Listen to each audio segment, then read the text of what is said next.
그 다음에는 가치주 투자와 성장주 투자가 언제 좋을까라고 했는데, 경기가 안 좋으면 성장주의 주가가 뛴다. 경기가 하락하면 성장을 하는 기업이 없으니까 몇 안 되는 성장주가 득세를 한다. 경기가 좋아지면 성장주가 흔해지고 상대적으로 가격 메리트가 있는 가치주가 시장을 주도한다.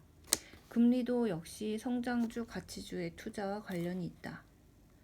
저금리 저성장 시대에서는 성장주가 희소의 프리미엄이 있다. 금리가 정상화되면 높은 밸류에이션이 부담스러워 가치주의 상대적인 매력이 다시 부각된다. 금리가 오르면 위험성이 낮은 국채만 사도 예전보다 수익을 더 얻을 수가 있다. 그러니 구태여 성장주라는 높은 리스크를 질 필요가 적어진다. 그래서 금리가 오를 때에는 성장주보다 가치주가 더 빛난다고들 한다. 두 번째 장은 주식 거래가 처음입니다. 인데요. 여기에서는 수수료 평생 무료, 수수료 이야기 나오고, 그 다음에 알아두면 좋은 게 배당소득세라는 게 있네요. 소득이 있는 곳에 세금을 부과한다. 배당세율은 15.4%, 이런 게 있고, 2천만 원이 넘으면 종합소득 신고를 해야 된다. 양도소득세라는 게 있고, 저는 대주주가 문제라고 합니다. 양도소득세 수준이 낮아졌다. 이런 내용이 나오고, 해외 주식은 무조건 양도소득세를 뗀다. 그 다음에 주식의 그 결제 날짜 시스템 T 플러스 2가 있고요. 그 다음에는 미수금 발생에 대한 내용이 나오고, 미수금 이거는 이게 있네. 빚을 못 갚으면 증권사가 마음대로 주식을 판다. 그리고 미수금과 비슷한 신용거래라는 게 있고, 그 다음에는 시간마다 달라지는 거, 매도, 매매 방식 이런 게 있고, 그 다음에는 장이 끝나도 계속 매매가 된다. 시가와 종가, 여러 가지 질문들이 있어요. 예를 들면 10주 살 돈이 있는데 8주밖에 안 사졌어요 라고 하는 게 있네요. 시장가 주문, 이건 초보를 위한 책이거든요. 그래서 지정가 주문, 시장가 주문, 조건부 지정가, 최유리 지정가 이런 것들이 있고,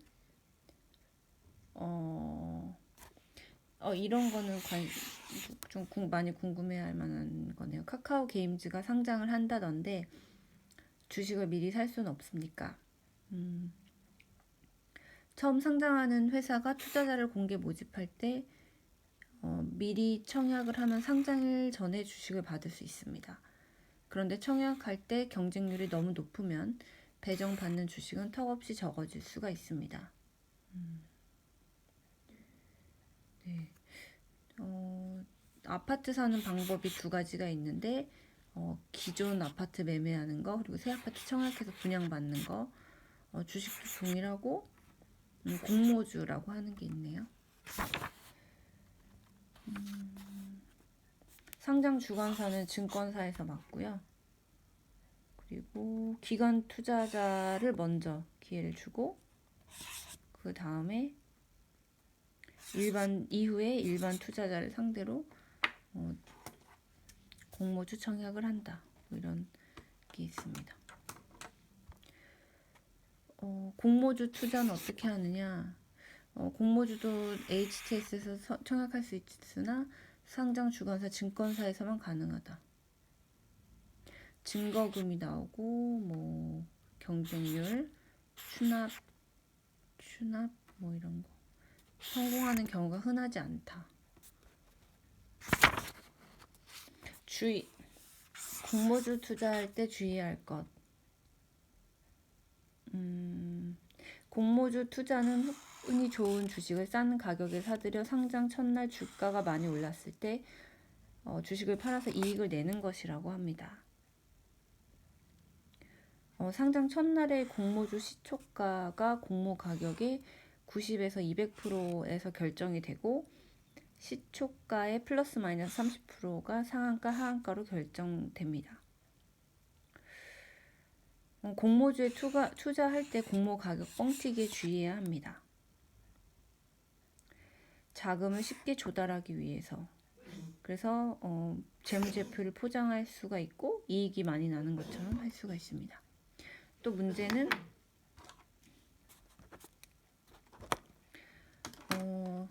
상장 후 몇 년째 공모 가격 밑으로 밑도는 주식도 있습니다.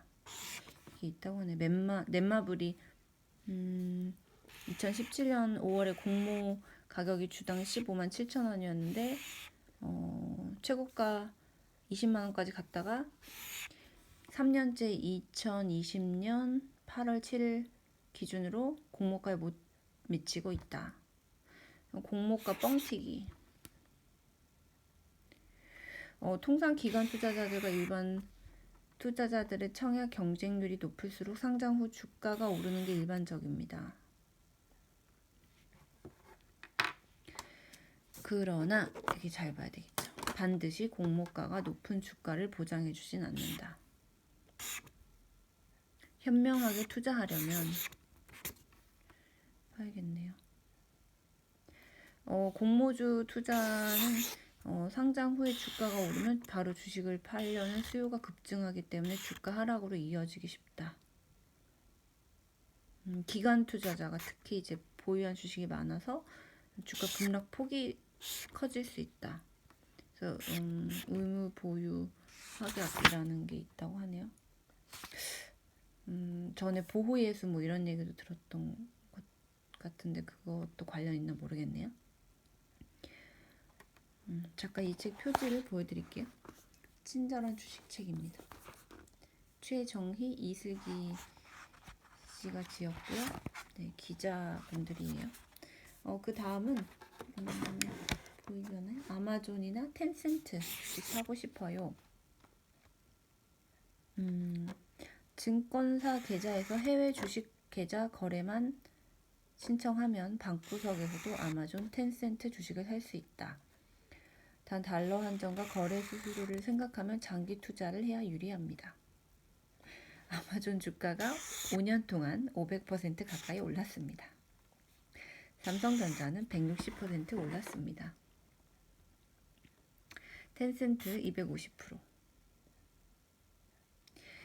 여기 도식으로 이제 보여주고 있는데요. 계좌 개설, 해외 주식 거래 이용 신청, 원화 입금, 환전 주식 매도, 원화로 환전 출금 이렇게 하면 된다고 합니다. 문제가 한국 경제에서 현재 인구 감소, 고령화 때문에 저성장을 겪고 있고 고성장하는 기업을 찾기가 어려워 해외 투자를 돌파구로 생각하고 있다라고 얘기를 하는데요. 현지 계좌가 없어도 자신의 증권사 계좌에 해외 주식을 거래하겠다고 신청만 하면 가능하다. 외국 돈이 없어도 되고 외환 통장이 없어도 됩니다. 증권 계좌에 원화를 입금하고 증권사 내 환전 시스템을 통해 달러나 위안화 등으로 환전하면 됩니다. 방구석에서 클릭만 하면 세계 주식을 살 수 있습니다. 밤샐 필요도 없습니다. 현지 거래 시간으로 거래가 되고 그 대신에 현지 휴일장을 잘 챙기세요. 수수료는 따로 없는데 종목 주가가 15분 늦게 반영이 됩니다. 밤잠을 새지 않아도 예약 주문을 활용하면 됩니다.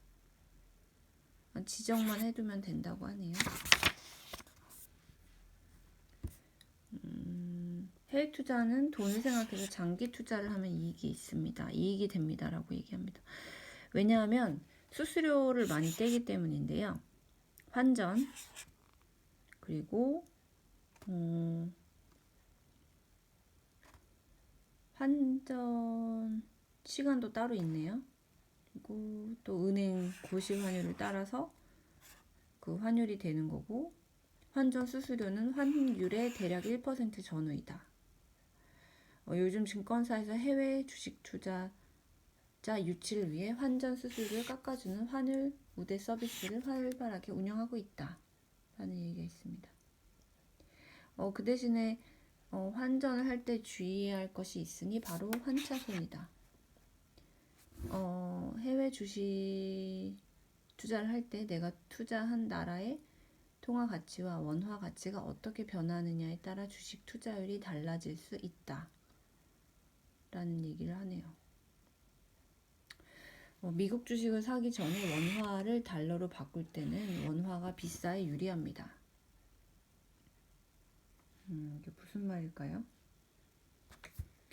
주식을 사기 전에 원화를 달러로 바꿀 때는 원화가 비싸에 유리합니다. 그러니까 1달러를 살 때 1,000원이었던 것이 원화가 비싸지면 900원만 내면 되니까 그럼 100원을 아낄 수가 있네요. 그 대신에 미국 주식을 팔아서 원화로 바꿀 때 그때는 달러가 비싸야 합니다. 왜냐면 다시 원화로 사기 때문이죠. 1달러를 팔면 900원을 받았던 것이 1,000원을 받을 수 있는 것으로 바뀌게 되니까요.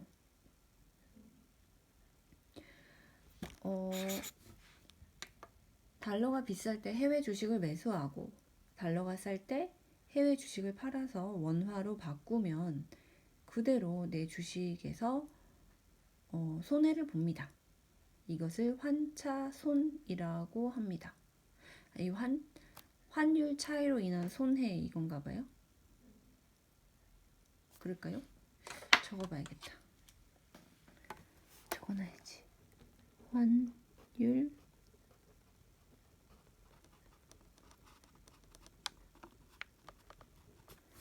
환율 차이로 인한 손해.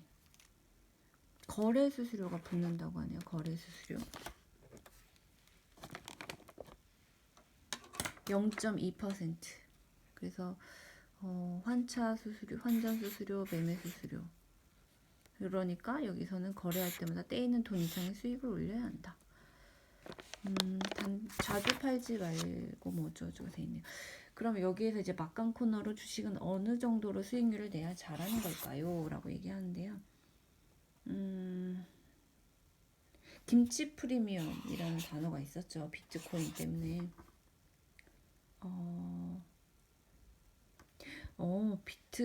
비트코인이 떴을 때 비트코인으로 워낙 몰려가서 김치 프리미엄이라는 용어가 생겼다. 이걸 생각하면 한국 사람들이 좀 약간 투기적이다라는 이야기를 할 수도 있겠네요. 뭐 정의를 한다기보다 왜냐하면 가상화폐 거래가 한국에서 워낙 많이 됐으니까 인 성향이 좀 있다 이렇게 얘기할 수도 있겠네요. 그 다음에 같은 선상으로 레버리지 곧버스가 우리나라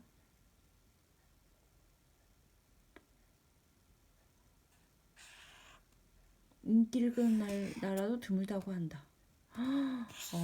이거 참 알아두면 좋네요. 이거. 그러니까 이렇게 레버리지 곧버스를 많이 하는 사람들이 있으면 왠지 이게 당연한 것 같은데 당연하지 않다는 거죠. 이거 되게 좋은 팩트입니다. 저는 이거를 꼭 알아둬야 되겠어요. 그래요. 낙관에 투자를 하는 게 낫지. 인버스는 그렇긴 한데 레버리지는 이제 너무 이제 불려 먹으려는 그 성향인 거죠. 더 잃어도 좋으니 2배는 벌어보겠다는 투자 심리가 강하다. 와. 이거 여기 되게 좋네요. 투자 성향에 대해서 나와 있어요. 한국에서는 주식에 투자해서 기대하는 수익률이 다른 나라보다 높은 편에 속한다. 혹자는 평균 20-30% 될 거라고 한다. 맞아요. 말이 맞는 것 같아요. 기준금리가 마이너스인 유럽에서는 주식에 투자에 기대하는 수익률이 고작 2%이다. 원금을 최대한 일치하는 것이 목표가 되었다. 한국도 기준금리가 0%이다. 은행 금리도 낮아지고 있으니 주식에 대한 기대 수익률은 점점 하락할 것이다. 그러면 주식에 대한 수익률을 낮추면 안전하게 투자는 할 수 있는데 그 대신에 수익률 자체가 줄어드니까 어떻게 돈을 벌어야 되나 고민은 되네요.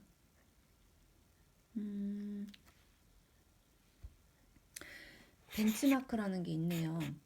주식에 투자하는 사람마다 기대하는 수익률이 다르다. 정답은 없는 거죠. 그 대신에 최소한 5천만 원까지 원금이 보장되는 은행의 1년 정기예금 평균 금리가 0.8%이다. 그것보다는 높아야죠. 나라가 망하지 않는 한 원금과 이자를 상환받을 수 있는 국고채 금리 0.8%보다 높아야 한다. 은행 정기예금 국고채 금리는 위험이 없는 자산이다. 제로 리스크라고 할게요.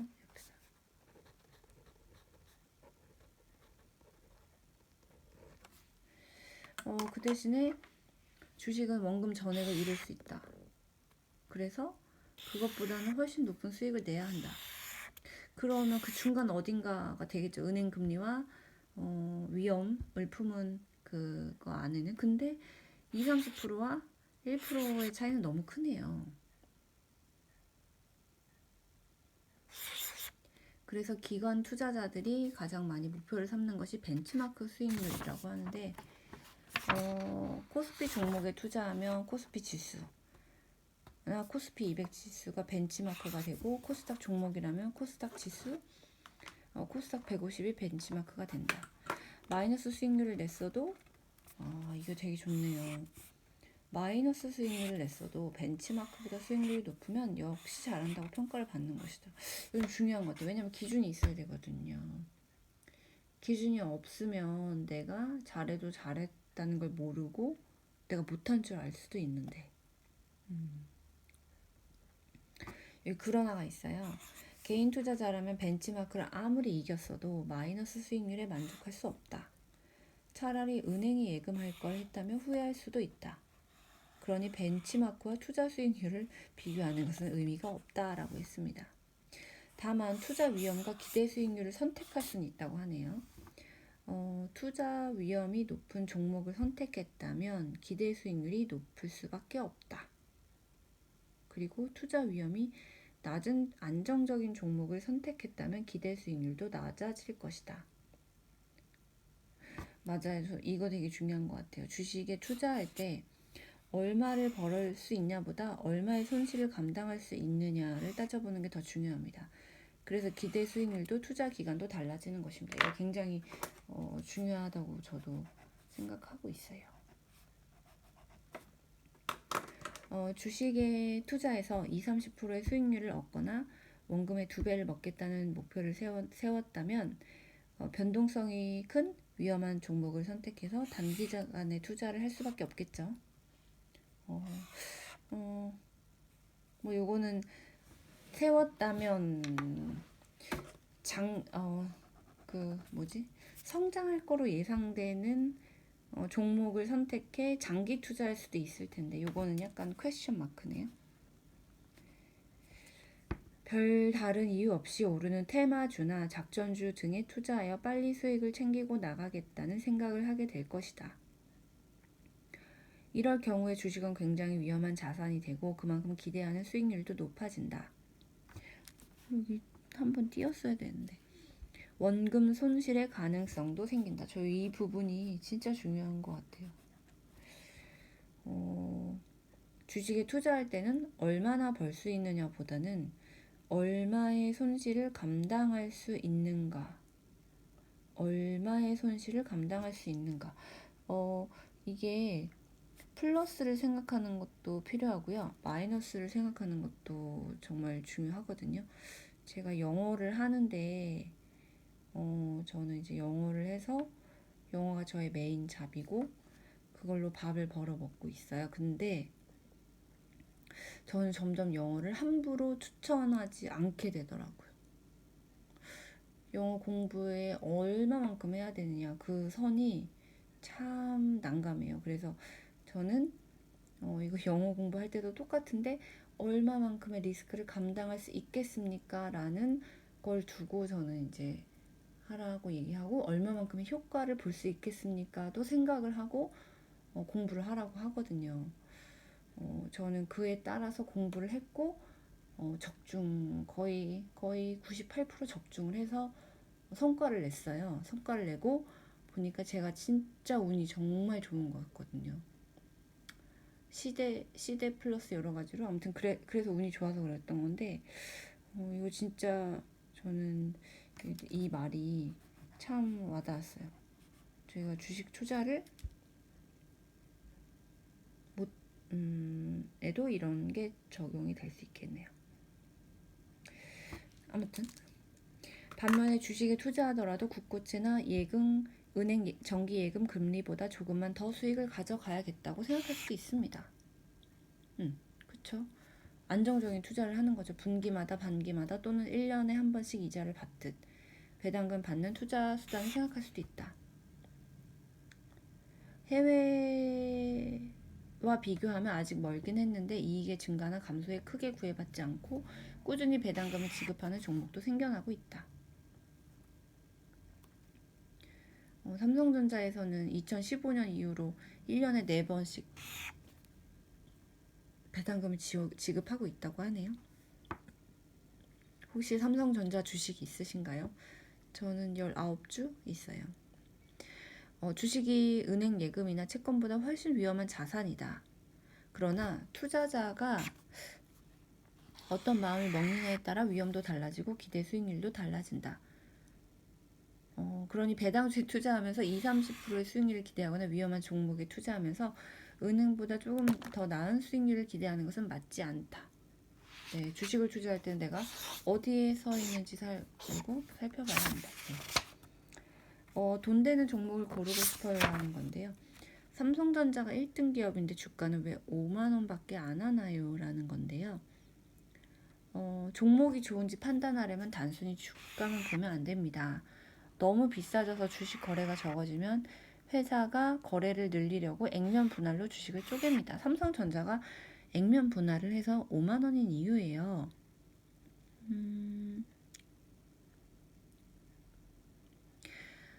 동학개비운동 이야기가 나오고 동학삼전이라는 말이 있었다고 하네요. 그렇구나. 삼성전자가 1등 기업인데 왜 주가가 5만 원밖에 안 하지라는 의문을 품었을 것이다. 주당 가격으로 보면 LG생활건강 140만 원대 라 가장 비싸다. 이게 이제 2020년 8월달 기준이고요. 주가는 기업의 가치를 나타낸다. 그럼 주당 가격이 가장 높은 LG생활건강이 가장 좋은 회사인가? 라는 질문을 했어요. 액면가와 주가 어떻게 다른가? 라는 겁니다. 액면가 발행 주식 총수, 그래서 액면가와 발행 주식 총수를 곱하면 자본금이 된다. 회사가 계속 성장하면서 기업 가치는 커진다. 여기 액면가와 발행 주식 총수를 곱하면 자본금이다. 그 다음에 자본금은 그대로 둔 상태에서 액면가를 낮추면 발행 주식 총수가 늘어나고 액면가가 높아지면 발행 주식 총수가 줄어들게 되는 원리다라고 했어요. 그 다음 회사가 계속 성장하면 기업 가치는 커진다. 기업 가치가 커지면서 시장에 거래되는 주식 가격은 달라진다.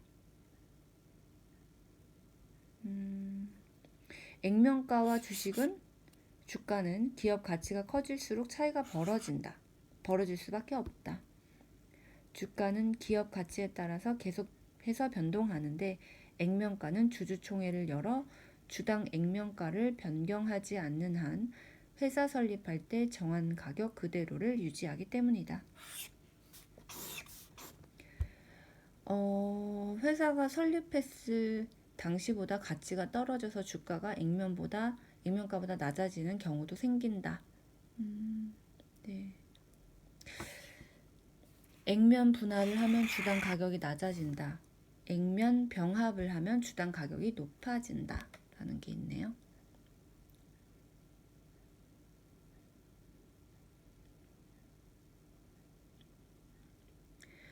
기업이 성장하면 주가도 계속 오른다.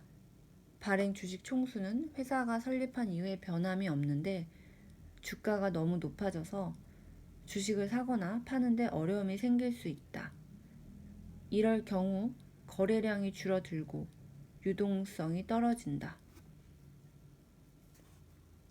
주가가 너무 높아져 주식을 사거나 파는데 거래량이 줄어들고 유동성이 떨어진다. 2011년 말 처음에는 삼성전자 주가가 주당시 100만 원을 넘어섰다. 2017년 11월에는 장중 287만 원대까지 상승했다. 제가 2016년에 삼성전자 주식을 살까 말까 고민을 하다가 안 샀거든요. 그때 삼성 쪽 관련해서 일을 하고 있을 때였는데 한 달치 월급 아니면 두 달치 월급만 그만 살 걸 그랬네요. 그래서 2018년 초에 액면 분할을 결정했다. 액면 가액을 5,000원에서 100원으로 낮추어 한 주를 50주로 쪼갰다. 1억 발행 주식 총수가 1억 2,838만 주에서 64억 주로 급증했다. 200만 원대 주가였던 삼성전자 주가가 중반대였던 주가가 5만 원으로 낮아졌다.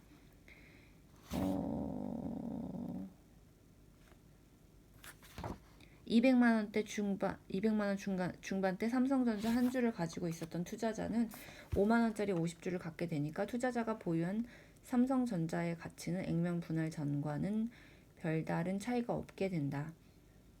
그 다음은 조금 어려워서 쭉 읽어볼게요. 삼성전자가 액면 분할만 안 했어도 주가가 300만 원을 넘었을 것이라는 추정이 나온다. 이게 무슨 말일까요? 궁금하니 표시하고, 이는 LG생활건강의 140만 원보다 더 높은 주가이다. LG생활건강은 2001년 LG화학에서 분할이 되어 재상장된 이후로 한 번도 액면 분할을 실시한 바가 없다. 그러니 삼성전자와 LG생활건강의 주가를 단순 비교할 수는 없다.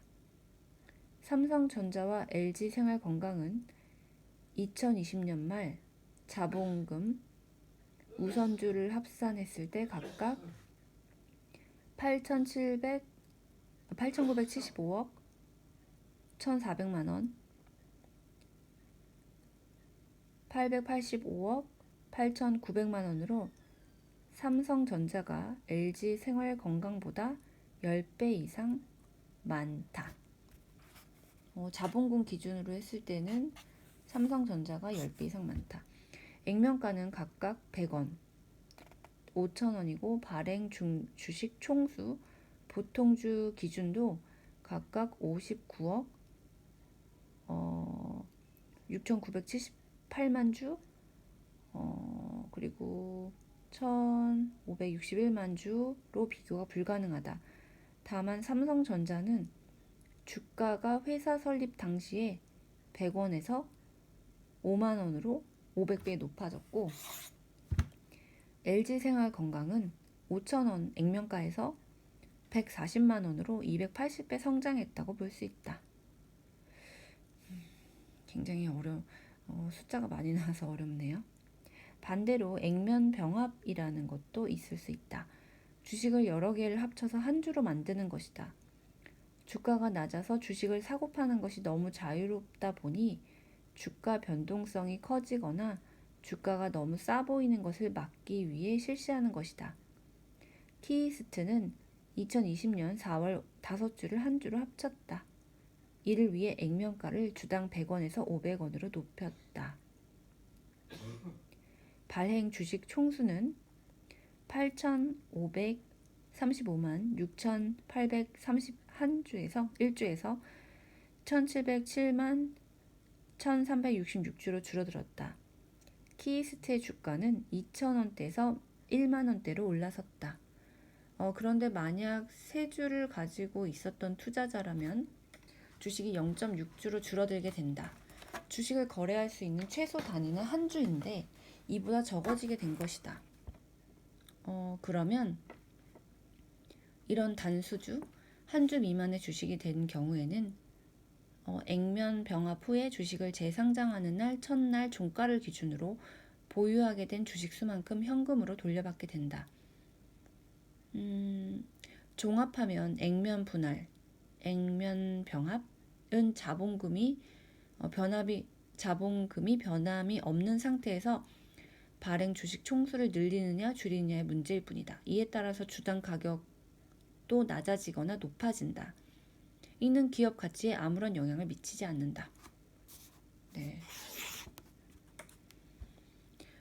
액면 분할, 액면 병합은 자본금이 변함없는 상태에서 발행 주식 총수를 늘리느냐 줄이느냐의 문제라고 합니다. 이에 따라서 주당 가격도 낮아지거나 높아지는데 이는 기업 가치에는 아무런 영향을 미치지 않는다고 하네요.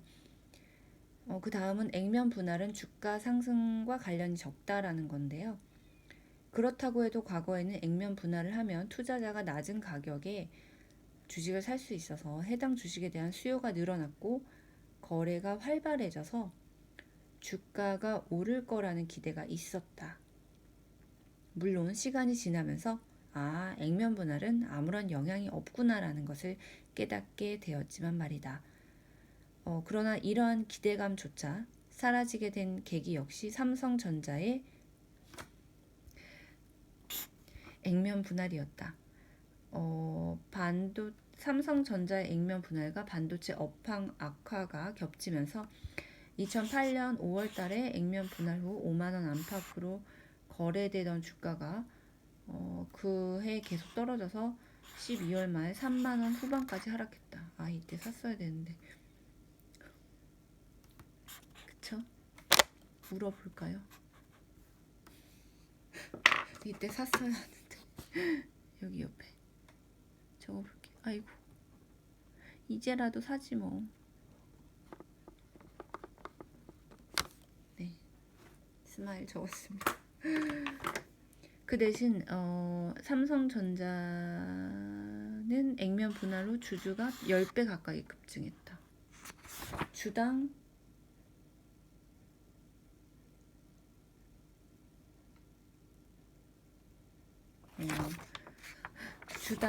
가격이 떨어지고 발행 주식 총수가 급등하고 동학 삼전운동 바람이 불어서 삼성전자의 주주는 액면 분할 전인 2017년 말 14만 명에서 2020년 말 3월 말 136만 명으로 늘어났습니다. 저도 여기 한 명 포함돼요. 전 19주 가지고 있거든요. 삼성전자는 액면 분할로 누구나 쉽게 접근할 수 있는 주식이 되었다. 다만 이렇다고 해서 주가 상승을 보장하진 않는다. 액면 분할로 3년이 지난 2020년 8월에도 삼성전자는 5만 원대를 벗어나지 못하고 있다. 지금 보이시나요? 2020년 12월 20일 인데요. 최근에 삼성전자 주가가 올랐죠. 7만 전자, 10만 전자 이렇게 얘기를 하면서 오르고 있네요. 네. 이게 재밌네요. 이게 8월에는 5만 원대 벗어나지 못했는데 이 책을 제가 8월에 샀으면 삼성전자를 더 샀을 텐데. 네. 그 다음은 140만 원짜리 LG 생활건강이 17만 원짜리 아모레 퍼시픽보다 싼 이유입니다. 이거 궁금해지네요. 이거 굉장히 읽고 싶어지는 코너인데요. 종목의 가치를 가늠해 볼 수 있는 몇 가지 지표들이 있습니다. ROE, EPS, PER, PBR이 대표적입니다. 그런데 이 지표들을 어떻게 계산하고 또 각각의 숫자가 얼마나 커야 좋은 걸까요? 2009년 말에 한 주당 29만 원이었던 LG 생활건강은 주가가 매년 평균 20% 가까이 올랐습니다. 현재 주가가 140만 원대에 이르게 되었습니다. 제가 엊그제 확인했을 때 164만 원이었나? 네. 근데도 애널리스트들은 LG 생활건강이 비싸다고 하지 않습니다. 반면에 아모레퍼시픽 주가는 6년 전 수준과 비슷합니다. 한 주당 17만 원밖에 하지 않는데 툭하면 비싸다고 이야기를 합니다. 이러한 반응의 차이는 왜 나타나는 걸까요? 가상의 A회사 같은 업종인 LG생활건강, 아모레퍼시픽 사례를 기준으로 주식의 가치를 가늠해 봅시다. 저에게 되게 필요한 그림이에요. ROE와 EPS가 알려준다고 하네요. 돈 잘 버는 종목은 A회사는 주가가 20만 원이고요. 주식수는 10만 주, 시가총액 200억 원, 자본은 100억 원, 당기순이익은 10억 원이라고 합니다. 좋은 종목의 첫 번째 조건은 돈을 잘 벌 수 있어야 한다. 이게 뭐 주가는 회사는 실적으로 보여준다고 이런 말이 있었죠. 돈을 잘 벌어야죠. 이를 판단하는 지표가 ROE, 자기 자본 이익률입니다. ROE는 자기 자본 이익률은 기업이 자기의 돈을 투입해서 얼마나 이익을 냈는지 보여줍니다. A회사는 100억 원의 자본으로 10억 원의 수익을 냈습니다. 당기순이익이 10억이라고 했죠. 그러니까 ROE가 10%입니다. 2019년 말 실적 기준으로 LG생활건강의 ROE는 20%이고 아모레퍼시픽의 ROE는 5%입니다. LG생활건강이 100억 원을 투자해 20억 원을 벌 때 아모레퍼시픽은 5억 원을 벌었다는 이야기입니다. 중요하네요. 돈을 잘 벌 수 있는 또 다른 지표는 EPS입니다. 주당 순이익. Earnings per share인가요? 이게?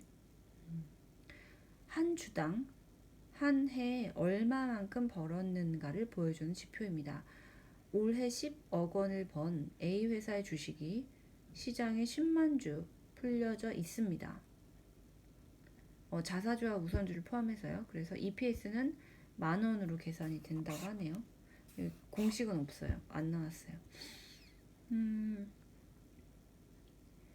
LG생활건강의 EPS가 49,160원, 아모레퍼시픽은 3,460원입니다. LG생활건강 한 주가 훨씬 많은 돈을 벌어들였다는 이야기입니다. ROE와 EPS도 높을수록 좋습니다. 라고 했습니다. 그렇군요. 그 다음에 싼지 이야기가 나오는데요. PER와 PBR에 대해서 이야기하고 있습니다. 두 번째 조건은 저렴해야 한다는 것입니다. 돈도 잘 버는데 싼 종목이면 정말 좋잖아요. 그때 싼지 비싼지 알아볼 수 있는 지표가 PER, PBR. PER은 주가 수익 비율, PBR은 주가 순자산 비율입니다. 다시 한번 용어를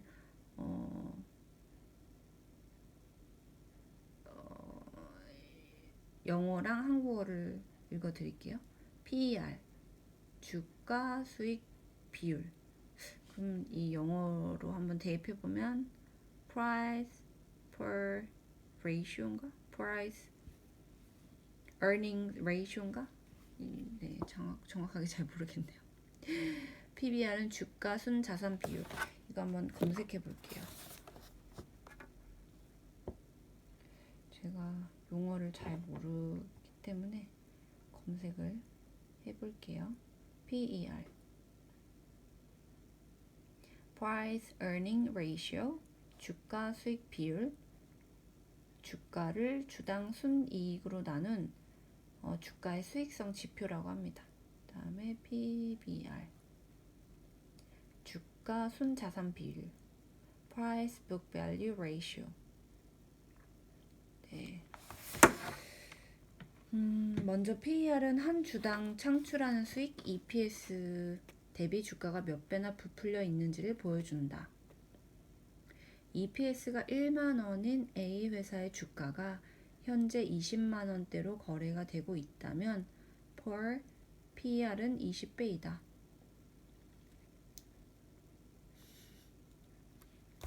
네, 한글이지만 이해가 안 되네요. 저는 공식을 모르니까요. 한글이지만 이해는 되지 않습니다. 그럼 외워보도록 하겠습니다. EPS가 1만 원인 A 회사의 주가가 현재 20만 원에 거래가 되고 있으면 PER은 20배이다. EPS가 1만 원인 A 회사의 주가가 현재 20만 원에 거래가 되고 있으면 PER은 20배. PER이 높으면 높을수록 지금 버는 돈에 비해서 비싼 주가가 거래가 되고 있다는 이야기가 된다. 다만 PER이 높다고 해서 무조건 나쁜 건 아니다. 지금 몰라도 몇 년 후에 잘 벌고 있을 거라고 예상이 되면 주가가 오르고 덩달아 PER도 높아지는 까닭이다. 가격에 대한 또 다른 기준은 PBR이다.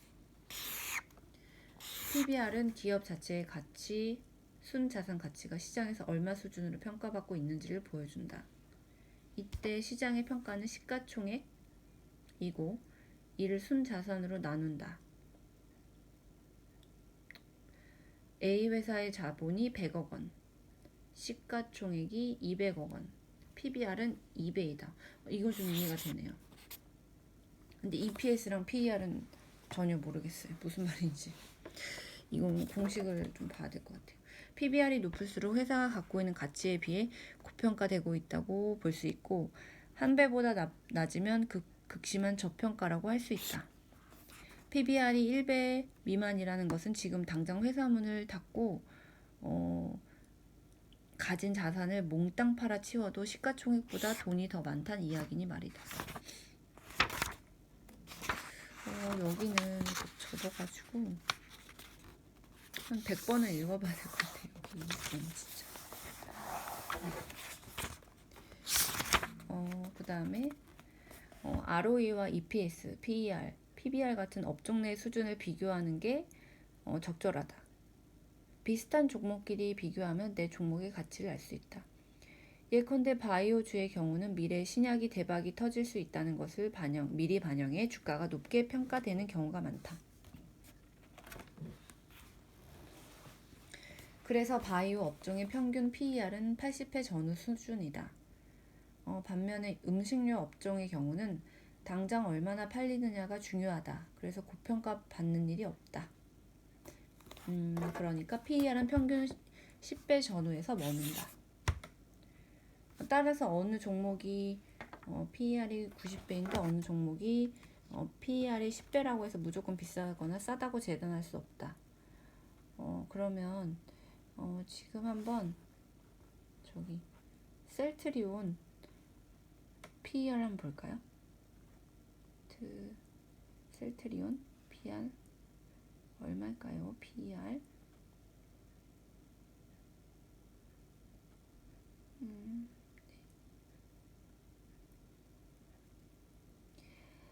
셀트리온 PER 94배, EPS 3,773원, 추정 PER은 80이고요. PBR은 14. 그러면 저기 시즌 한번 볼게요. 시즌 PER 17이네요. 그리고 추정 PER은 10. 그리고 그럼 한미약품 볼게요. 한미약품. 네. 한미약품 PER이 NA라고 나오고 추정 PER이 765라고 나오네요. PBR은 6이네요. 5.88인데 그럼 셀트리온이 아까 얼마였지? PBR이 네, 한미약품은 뭐지? 한미약품 뭔가요? 한미약품? 이것이 무엇인가요? 잘 모르겠습니다.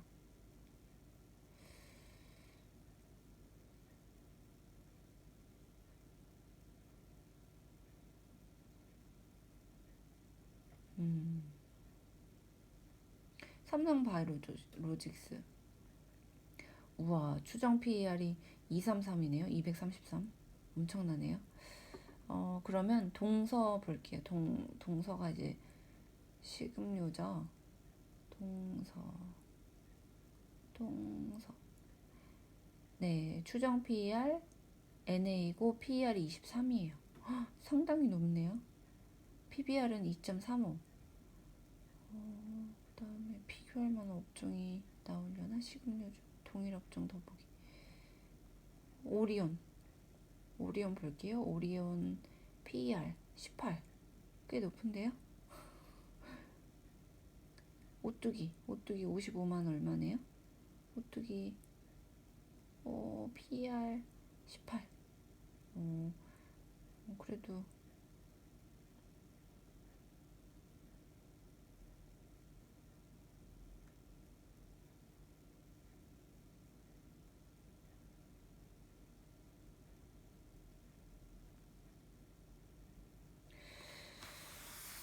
네.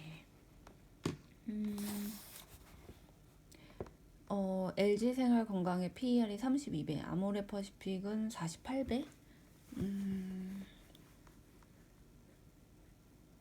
그럼 여기 이제 주가 여기에서 이제 아모레퍼시픽 얘기했으니까 한번 볼까요? LG생활건강 검색해 볼게요. LG생활건강. 지금 종가가 161만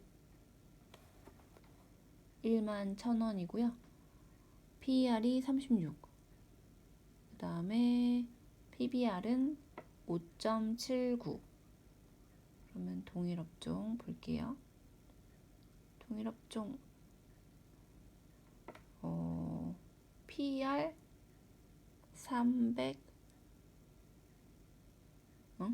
아모레퍼시픽 왜 335라고 나오는지 모르겠네요. 추정 PER이 137?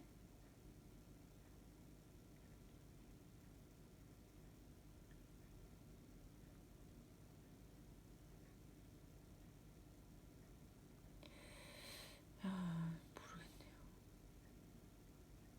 네, 어렵네요. 어쨌든 LG생활건강의 PER이 32배, 아모레퍼시픽은 48배나 된다. 지금 버는 돈에 비해서 아모레퍼시픽이 훨씬 더 비싼 값에 거래가 되고 있다. PBR은 LG생활건강이 6배, 아모레퍼시픽은 2.5배이다. 회사가 가지고 있는 자산에 비해서 LG생활건강이 보다 고평가를 받고 있다. ROE나 EPS를 보면 LG생활건강이 돈을 더 잘 버는데 PER을 보면 아모레퍼시픽보다도 훨씬 더 싸게 거래되고 있음을 알 수 있다. PBR만 보면 회사 가치 자체는 LG생활건강이 고평가를 받고 있지만 전반적인 지표를 보면 LG생활건강이 그리 높은 평가를 받고 있지 않다. 그러니 LG생활건강이 매년 주가가 큰 폭으로 올라서 한 주당 140만 원이 되어도 결코 비싸지 않다는 얘기가 나오는 것이다. 네. 호재 그 다음 네 이제 이 부분이 굉장히 중요했던 부분인 것 같아요. ROE, EPS, PER, PBR. EPS, ROE는 자기 자본 이익률, EPS는 주당 순이익률, 그다음에 PER은 주가 수익 비율, PBR은 주가 순 자산 비율.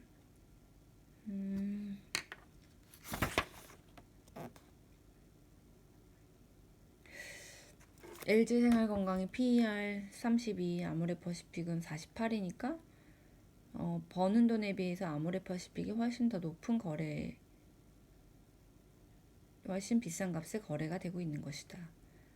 PBR은 LG생활건강이 6배, 아모레퍼시픽은 2.5배이다. 회사가 가지고 있는 자산에 비해서 LG생활건강이 고평가를 받고 있다.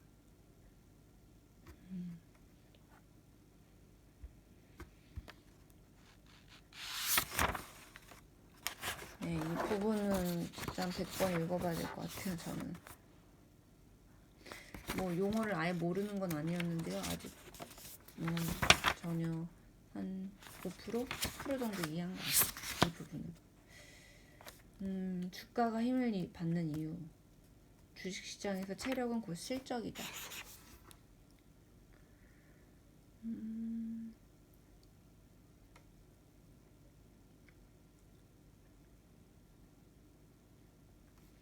펀더멘털이라는 용어에 대한 설명이 나오네요. 개별 기업의 실적 또는 특정 국가의 경제가 좋아졌다는 것을 주식시장에서는 보통 펀더멘털이 좋아졌다고 설명한다. 단어 그대로 기초 체력이 좋아졌단 이야기다. 기초 체력이 좋아질 경우에 주가는 한동안 힘을 받고 올라갈 수 있다. 실적이야말로 주가의 추진력인 셈이다. 기분이 좋아졌다라는 말을 할 때는 센티멘털이라고 하네요.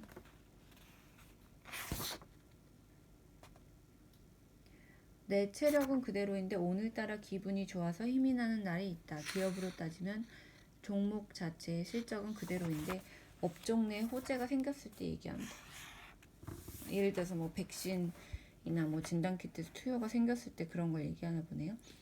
식구가 잘 되면 덩달아 주가가 힘을 받게 되는 상황이다. 이런 현상을 센티멘털이라고 한다. 반도체 이야기가 나오네요.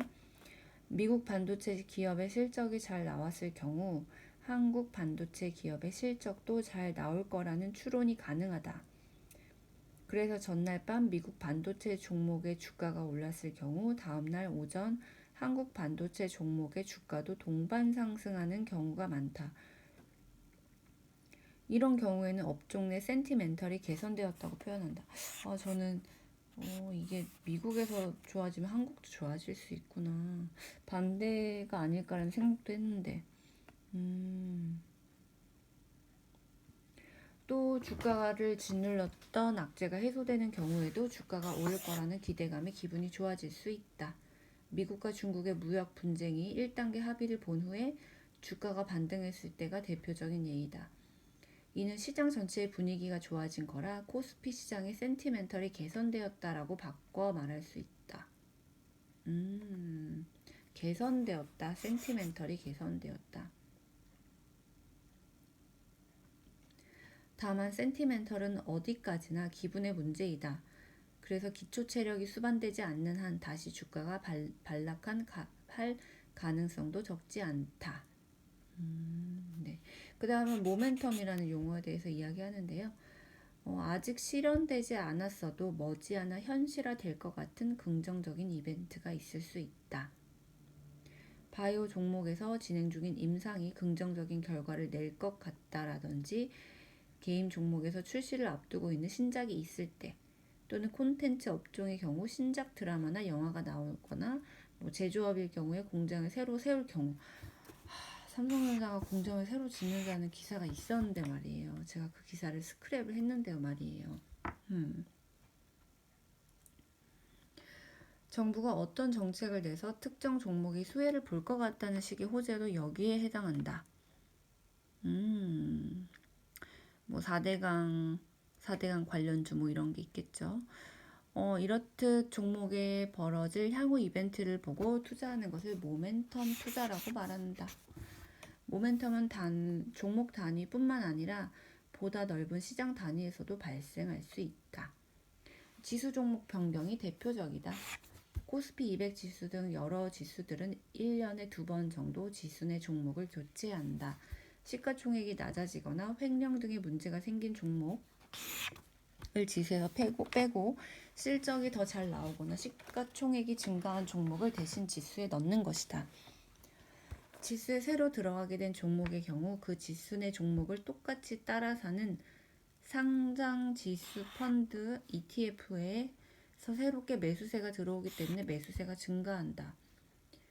그래서 지수 변경을 앞두고 지수에 새로 편입될 종목을 사고 반대로 제외될 종목을 파는데 이러한 투자도 모멘텀 투자의 일환이다.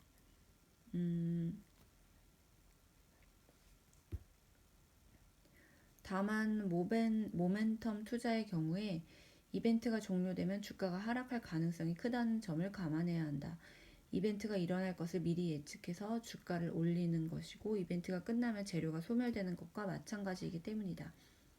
신작 드라마가 방영되기 전까지 주가가 오르다가 드라마 첫날 방송 첫날 시청률이 생각보다 잘 안 나오면 주가가 폭락하는 것도 이와 비슷한 맥락이에요. 그 다음은 106쪽인데요. 외국인이 사면 호재인가요? 외국인이 사서 주가가 오르는 걸 왜일까? 그들은 우리가 모르는 대단한 정보라도 알고 있는 걸까? 아니야. 사실은 덩치가 크고 꾸준히 사서 오르는 것 뿐이야. 라고 적혀 있네요. 이번에도 외국인이 이겼다. 외국인 매수 종목 80% 상승. 주식시장 관련 기사를 보다 보면 자주 접하게 되는 유형의 기사 중에 하나이다. 외국인이 투자에 성공하는 경우가 많다. 그래서 많은 사람들이 외국인이 사는 종목을 따라 산다. 대체 외국인은 어떻게 투자하길래 승률이 이렇게 높은 걸까? 한 번 들어오면 꾸준히 사는 외국인. 이거 되게 의미심장하네요. 한 번 들어오면 꾸준히 사는 외국인. 한 번 들어오면 꾸준히 사는 외국인. 이 소제목이 진짜 좋네요.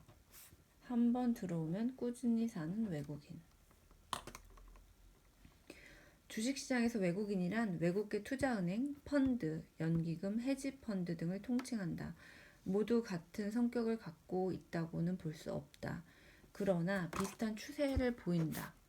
투자자들이 많이 참고하는 지표 중에 하나가 외국인들의 매매 패턴이다. 외국인들의 대표적인 특징은 한 번 사기 시작하면 꾸준히 산다는 점이다. 예컨대 국내 주식시장에서 높은 비중을 차지하는 투자 주체는 영미계 뮤추얼 펀드인데 이들은 대표적인 장기 투자자로 꼽힌다.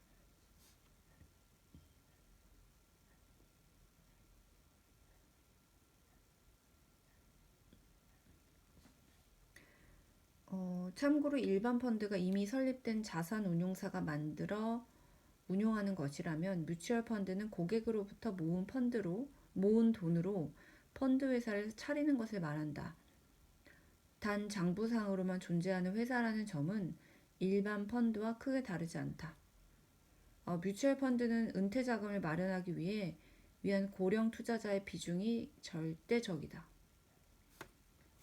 이 말 되게 그거네요. 이게 그때 존리 대표가 얘기했던 말이 생각이 나네요. 미국 시장의 경우 주식이 우상향할 수밖에 없는데 그 이유는 많은 은퇴 자금이 꾸준히 유입이 되고 있기 때문이고 한국의 경우는 은퇴 자금의 아주 소량 4%인가 2% 정도밖에 들어오지 않다 이렇게 얘기를 했거든요. 그게 이제 은퇴 자금 운용하는 그 401k 그러니까 401이라고 K 이렇게 붙어서 하는 그 제도에 따라서 그렇게 주식으로 많이 들어가게 돼 있는데 한국은 이제 그렇지 않다 이거였던 것 같아요. 이게 그러니까 현금 흐름이 이제 유동성이 이제 이렇게 주식시장으로 가고 있기 때문에 미국의 주식이 우상향한다 이런 얘기를 했었어요. 한국인의 자산 대부분은 부동산에 묶여 있는 것과 달리 외국인은 금융 자산을 통해 은퇴 자금을 만든다. 이들이 하는 게 하루에 돈을 몇 번씩 넣었다 뺐다 하는 공격적 투자가 아니라 우량주를 쌀 때 사놓고 느긋하게 기다리며 안정적이고 꾸준한 투자 방식을 추구한다. 이거 어렵네요. 쌀 때 산다. 느긋하게 기다린다. 안정적이다. 꾸준하다. 덩치가 크다. 네, 이거 진짜 중요한 것 같아요. 외국인의 한국 주식 보유액은 전체 시가총액의 30%를 넘어선다. 개인 투자자들처럼 한 번에 몇백만 원이 아니라 억 단위로 움직인다. 주식시장 수급의 주체는 외국인, 기관, 개인으로 총 셋인데 덩치가 큰 외국인이 한 번 들어오면 주가가 올라가게 되어 살 수밖에 없는 것이다. 안 그래도 덩치 큰 놈이 들어오는데 심지어 주식을 꾸준히 사들인다면 주가가 오를 수밖에 없다는 얘기다. 특히 외국인들은 코스피 200 지수 내 종목들을 통째로 사들이는 경우가 많기 때문에 대형주 중심의 강세장이 나타날 가능성이 높다. 다만 이러한 특징 때문에 외국인 투자자들은 한 번 팔 때도 꾸준히 판다. 주식을 한 번에 내던지면 이거 되게 중요하네요. 외국인도 분할 매수하고 분할 매도하니까 나도 그렇게 해야겠다. 이거 적어놔야겠어요. 분할 매수, 분할 매도.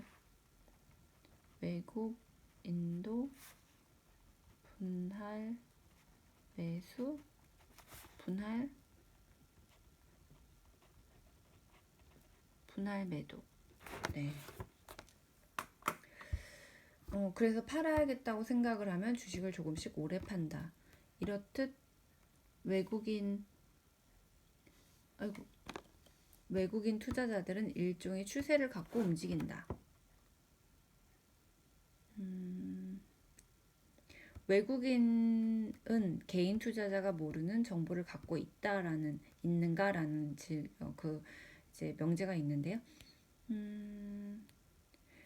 외국인이라고 해서 개인 투자자들이 보지 못하는 대단한 정보를 갖고 있을 수는 없을 것이다라는 게 시장 관계자들의 시각이다. 그러나 정보를 빠르게 얻을 수 있는데 사내 정보라기보다는 유료 정보. 블룸버그사가 제공하는 정보 단말기는 각국의 각종 경제 지표들을 시시각각 업데이트해 주는데 1년 이용 가격만 수천만 원에 달한다. 맞아요. 이거 들어본 것 같아요. 또 애널리스트 리포트를 보려면 비싼 가격에 구독을 해야 하는데 이 모든 정보를 회사 돈으로 폭넓게 접할 수 있는 우위를 가지고 있을 뿐이다. 그 다음은 기관 투자자도 다 같은 기관이 아닙니다라는 게 있습니다. 여기 있네요. 기관 투자자들의 매매 패턴도 투자에 큰 참고가 됩니다. 그런데 기관도 다 같은 기관이 아니니 주의해야 한다고 합니다. 시장의 추세를 보려면 연기금의 거래를 참고하는 게 도움이 된다고 하네요.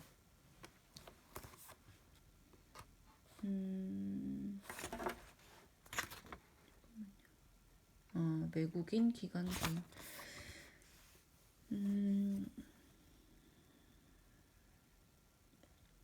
기관 투자자들 중에는 종류가 연기금, 금융투자, 보험, 투신, 은행, 기타 법인, 기타 금융, 사모펀드 등 다양한 주체가 있다. 그럼 이들을 참고하면 개인 투자자인 나도 기관 투자자처럼 주식 고수가 될 수 있나? 어떤 게 제일 도움이 될까라는 게 있는데요. 추세를 보려면 연기금을 봐라라는 게 있네요. 연기금은 연금기금을 뜻한다.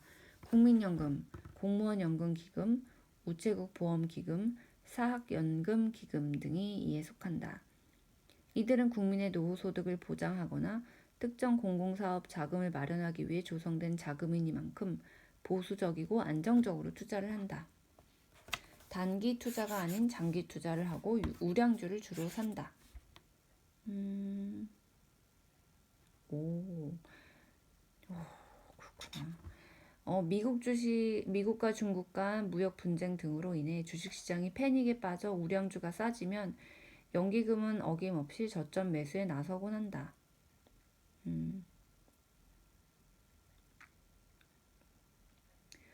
시장 관계자들은 이 중에서도 특히 국민연금의 행보에 관심을 가진다. 우리나라 국민연금의 자산 규모는 전 세계 연금 기금 중에서 일본의 공적연금 펀드, 노르웨이의 국부펀드에 이어서 세 번째로 크다. 이렇게 덩치가 큰 국민연금이 종목을 사들이기 시작하면 수급상 호재로 받아들일 수 있는 가능성이 높아진다. 그래서 때가 되면 올라오는 국민연금의 지분 관련 공시를 사람들은 주의 깊게 살펴본다. 또 주식시장이 패닉일 때 연기금은 소방수를 자처하기도 한다. 외국인과 개인들이 모두 주식을 팔고 떠날 때 대형주를 중심으로 사들이면서 지수가 지나치게 하락하지 않도록 관리해주기 때문이다. 이 내용, 네, 신문에서 이제 얼핏 봐서 알았던 건데 책으로 이렇게 정리를 하니까 되게 좋네요. 투신, 보험사, 은행도 장기 투자 자금으로 봐야 한다. 투자 신탁, 은행, 보험 역시 비교적 장기 투자 성향이 짙다. 자산 운용사처럼 투신은 고객의 돈을 위탁받아 기관이 운용하는 경우를 뜻한다. 가입한 펀드를 굴릴 때 나오는 주체가 바로 투신이다. 은행과 보험사는 우리가 흔히 알고 있는 시중은행과 보험사를 뜻한다.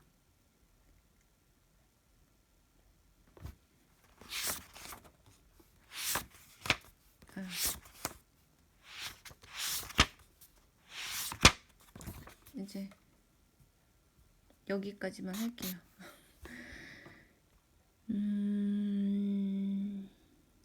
네, 은행이랑 보험사 이런 게 있네요. 장기 투자를 진행한다. 네, 오늘은 여기 정도까지 공부를 해보도록 하겠습니다. 111쪽까지 공부를 했네요. 111쪽. 네, 이 책은 주린이도 소설 읽는 친절한 주식책이었습니다.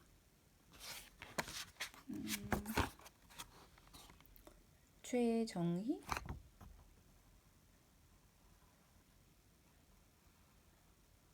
이슬기 이렇게 두 분이 지었고요. 책은 2020년 9월에 초판 발행했고 이렇게 됐습니다. 네. 여기 다른 책도 있거든요. 이런 책도 이제 한번 보고 싶네요. 네.